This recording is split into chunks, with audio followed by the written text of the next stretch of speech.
wawancara QC tapi nggak punya sertifikat pendukung, begini tipsnya. Penting nggak penting ya suatu sertifikat itu, tapi karena yang lebih penting adalah subscribe dulu.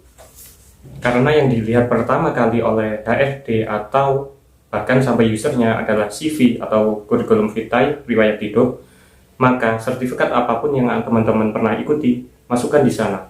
Di list pernah ikut sertifikasi apa, HACCP, GMP, ISO 9001, 22000, ISO yang lain, atau CPKB, JPOTB, Six Sigma, atau yang lain. Entah teman-teman punya sertifikatnya atau enggak, tapi yang pernah ikut sertifikasinya, entah itu online, webinar, tapi nggak punya dana, nggak punya finansial untuk mendapatkan sertifikat, tulis saja di sana. Yang penting teman-teman pernah ikut dan ngerti ilmunya. Karena teman-teman punya ilmunya, maka di saat itulah teman-teman bisa cerita gimana prosesnya, gimana ilmunya, gimana cara prakteknya saat wawancara QC atau QA.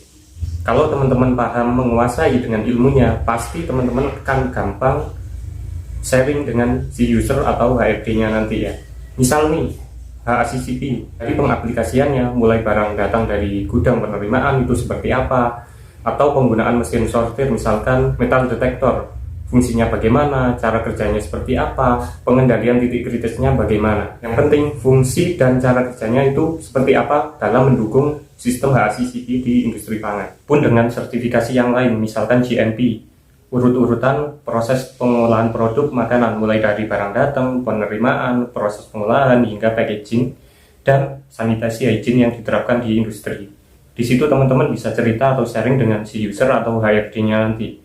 Jadi meskipun fresh graduate, ya mohon maaf karena minim budget, kita dari menengah ke bawah, kesulitan dalam hal mencari sertifikasi yang berbayar, entah itu online maupun offline. Dari yang online masih banyak yang sekarang ya, meskipun berbayar juga untuk mendapatkan sertifikatnya, tapi paling tidak saat kita mengikuti webinar tersebut, kita bisa mengaplikasikan, kita bisa mengerti, paham dengan ilmunya. Dan di saat itulah kita bisa mengaplikasikan, bisa mempraktekkan, kita bisa men-sharingkan saat wawancara QA atau QC. Jadi sebenarnya percuma juga ya kalau punya sertifikat tapi kita nggak bisa menguasai, kita tidak bisa mempraktekannya.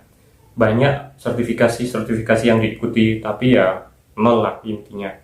Jadi strateginya sekarang, kalau teman-teman sudah pernah mengikuti sertifikasi yang dibutuhkan di industri pangan, entah itu GMP, HACCP, ISO, dan lain-lain ya, tinggal masukkan di CV-nya. Gimana caranya nanti bisa disimak di video ini ya, udah lama saya buat.